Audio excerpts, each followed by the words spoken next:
Willie D live. What's up, family?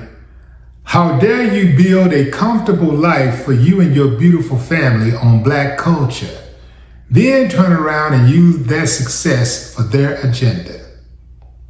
Dr. Umar Johnson to Nicki Minaj.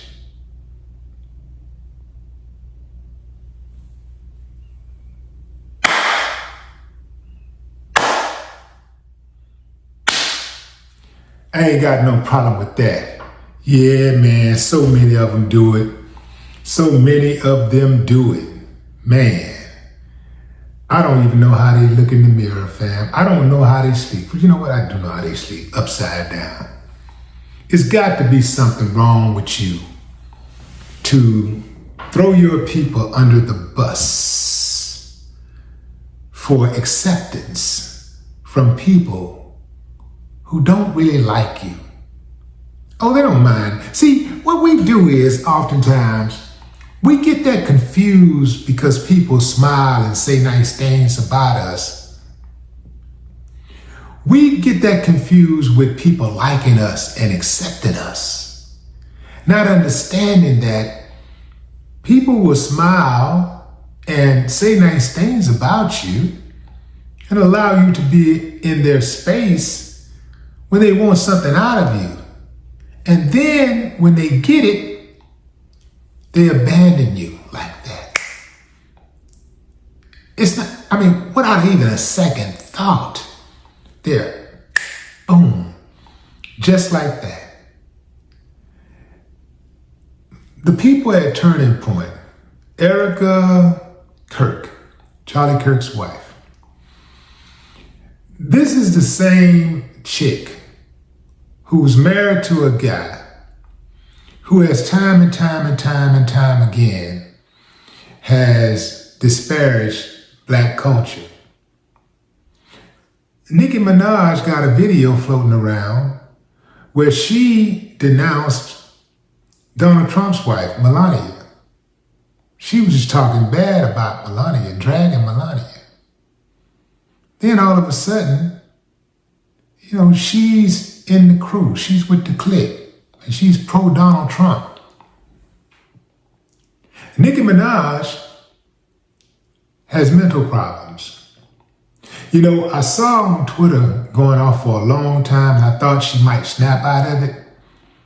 I thought maybe she was just high, or maybe she was just drunk or something.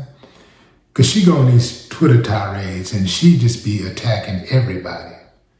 So I was thinking that, maybe she's just going through something. She's facing a little depression or whatever. Maybe she's just venting. But now I realize that she's mentally ill. She's mentally ill.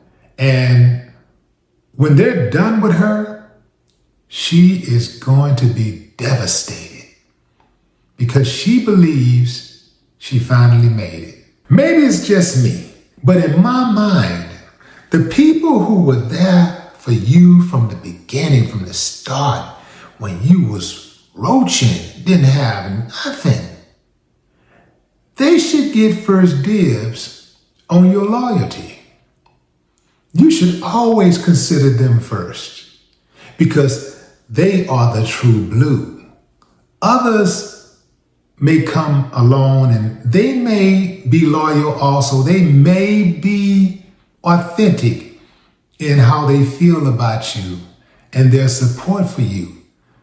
But it's so many of them who are just along for the ride because now you're a brand. You got a name and everybody's looking for an opportunity. But those people who were there from the beginning, I'm gonna always prop them up. I'm gonna always consider what they think. When I was doing the music, when we would go into the studio, Ghetto Boys, when we would go in the studio, we always put our core base first. We always thought, okay, who is the Ghetto Boys fan base? Even the first record, the very first record, we said the world is a ghetto. So we are going to, and we Ghetto Boys, so we are going to be the voice for the voiceless. We're going to expose police corruption, corporate crooks. We're going to expose the deteriorating education system. We're going to put crooked politicians on blast. We're going to get at everybody who has been getting at us and our people. We coming for the KKK. Yeah. Wrote a song about it. Want to hear it? Look it up. F the KKK. Yeah. And from that moment on, when they responded, when our audience responded, when our base responded positively to us and supported us, we were forever indebted. So it always starts with our people first. That's who gravitated towards us first. It was the people in our neighborhood and on our street, in our city, before it got outside of Houston, before it got outside of Texas and outside of the South and outside of the United States. It was the people right there in Fifth Ward, in South Park, first, that was rocking with us, North Side, South Side, you see? So that's where we have our most loyalty at. But you get a lot of these people in the entertainment industry. Once they cross over, it's all good in the hood. But once they cross over, they start distancing themselves and they start hanging in different circles and being around certain people and invited in rooms that they would have never been invited in had they just been themselves, their regular old self, without any money and access, right? So they start feeling themselves. And then they start looking down on the people who lifted them up. And eventually, they all crash out. Because once you lose your identity, you're nothing. She don't know who she is. She don't know who the hell she is. She out there lost. And she trying to be saved by some people who couldn't give a damn about her. But they like the fact that she got those millions of followers. And if they can get her to influence those millions of followers to show them some love, then they can get donors, they can get voters out of her. And that's it. That's all they want.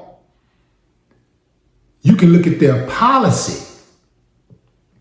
Look at how they program, right?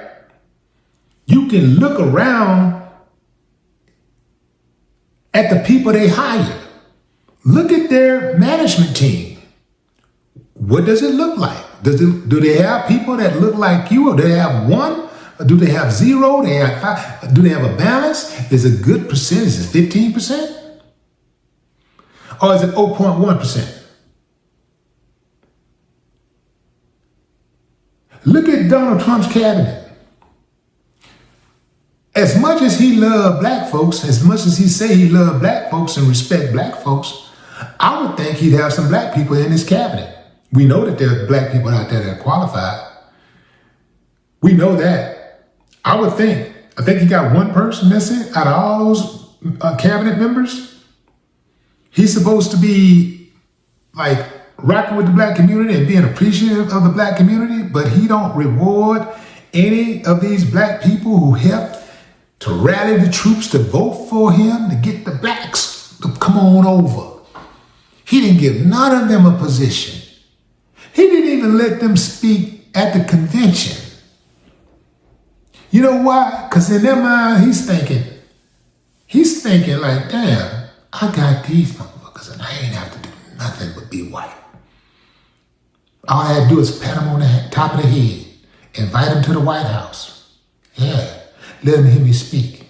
Let them talk because they want to be recognized. Let them be seen, take a picture, and boom, I got them. Because they're cool with optics. They don't need results.